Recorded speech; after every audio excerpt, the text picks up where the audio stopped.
नमस्कार दोस्तों, स्वागत है आपका आपके अपने यूट्यूब चैनल यूनिक एजुकेशन पर।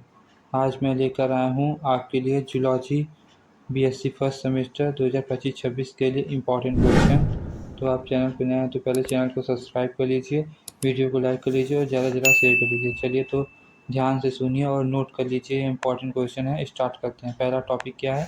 DNA chemical composition.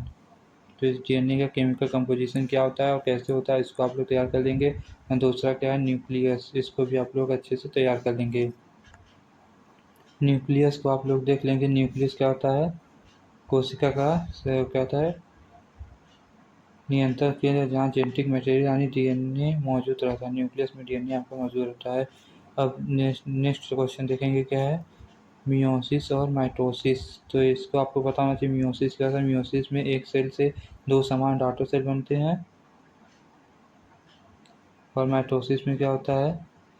सॉरी मैं गलती बोल दिया। माइटोसिस में एक सेल से क्या होता है? दो समान डॉटर सेल बनती है। और मियोसिस में चार हैप्लॉइड सेल बनते हैं। सॉरी मिस्टेक हो गया, इसके लिए आपको सॉरी। क्या होता है? माइटोसिस में है एक सेल से दो समान डॉटर सेल बनती है और मियोसिस में चार हैप्लॉइड सेल बनते हैं। ठीक है। प्लाज्मोडियम क्या होता है? प्लाज्मोडियम को आप लोग देख लीजिए।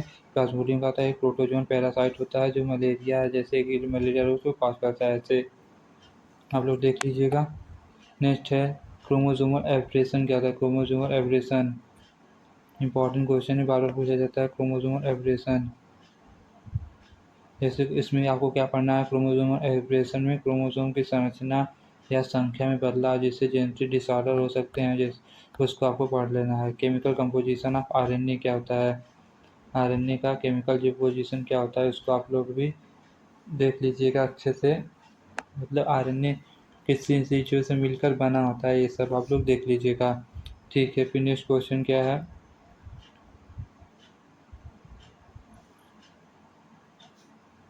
अब नेक्स्ट क्वेश्चन क्या है? Difference between virus, bacteria, fungi and protozoans. तो वायरस क्या होता है? नॉन सेलुलर होता है। बैक्टीरिया प्रोकैरियोटिक होते हैं। फंजाई यूकैरियोटिक और मल्टी सेलुलर होते हैं। और आखिरी में प्रोटोजोआ क्या होता है? यूनिसेलुलर यूकैरियोटिक ऑर्गेनिज्म होते हैं। तो ऐसे आप लोग इस सब में डिफरेंस है देख लीजिएगा अलग अलग। आपको लाइफ साइकिल ऑफ वाउचेरिया कहता है। वाउचेरिया नहीं, वुचेरिया क्या होता है, इसको भी आप लोग देख लीजिए। इंपॉर्टेंट क्वेश्चन है, बार बार पूछा जाता है। जैसे वुचेरिया एक फाइलेरियल वार्म है जिसका लाइफ साइकिल मॉस्किटो वेक्टर और ह्यूमन होस्ट दोनों में होता है। यह एलिफेंटियोसिस रोग का कारण बनता है। ठीक है। प्रोटीन टारगेटिंग और सॉर्टिंग इंडोलाइटोसिस।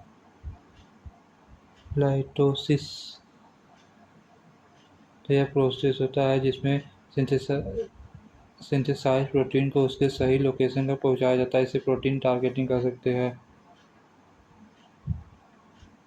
इंडोसाइटोसिस है, यहाँ पे देख लीजिए, यहाँ मिस्टेक है, इसको आपको देख लीजिए। इंडोसाइटोसिस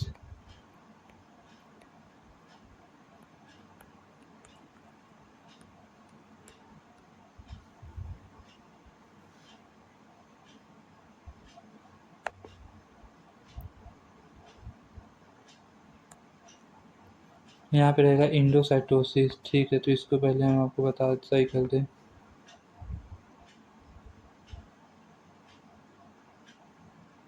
यहाँ पे सी रहेगा, आप लोग देख लीजिएगा इसको, इंडोसाइटोसिस। ठीक है। अब नेक्स्ट क्वेश्चन क्या है? माइटोकॉन्ड्रिया। तो इसको भी आप लोग तैयार कर लीजिए। माइटोकॉन्ड्रिया क्या का बोला जाता है? माइटोकॉन्ड्रिया को power house of the cell बोला जाता है।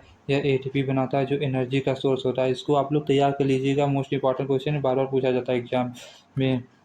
फिर क्या है? पैथोजेनिसिटी ऑफ बैक्टीरिया क्या है? बैक्टीरिया अगर डिजीज कैसे बैक्टीरिया में डिजीज काज करने की क्षमता कैसे होती है, मतलब बैक्टीरिया डिजीज भी देख लीजिए। प्लाज्मा मेम्ब्रेन क्या होता है? प्लाज्मा मेम्ब्रेन या सेमी परमिएबल मेम्ब्रेन होता है जो सेल को घेरती है और सबस्टेंस के एंट्री एग्जिट को, मतलब सेल को बाहर और अंदर आने से बाहर और अंदर आने को नियंत्रित करती है। जैसे सिग्नल ट्रांजैक्शन क्या है? सिग्नल ट्रांजैक्शन क्या है? यह एक प्रोसेस होता है जिसमें सेल किसी एक्सटर्नल सिग्नल को इंटरनल रिस्पॉन्स में बदलता है। यह सिग्नल ट्रांसडक्शन होता है। इसको अभी तैयार देखते एग्जाम में पूछा जाता है। मेंडल्स लॉ क्या है? मोस्ट इंपॉर्टेंट क्वेश्चन है मेंडल्स लॉ। ग्रेगर मेंडल ने 3 लॉ दिए थे, जिससे law of dominance, law of segregation और लॉ ऑफ इंडिपेंडेंस असार्टमेंट। ये तीनों नियम को आप लोग अच्छे से पढ़ कर की जाइएगा। एग्जाम में पूछा ही जाता है मेंडल्स का नियम क्या है, बार बार इसको आपको लिखना पड़ेगा। फिर क्या है ट्रिपेनोसोमा क्या होता है? ट्रिपेनोसोमा आप लोग देख लीजिए। ट्रिपेनोसोमा एक प्रोटोजुअन्स पैरासाइट है जो स्लीपिंग सिकनेस रोग का कारण बनता है।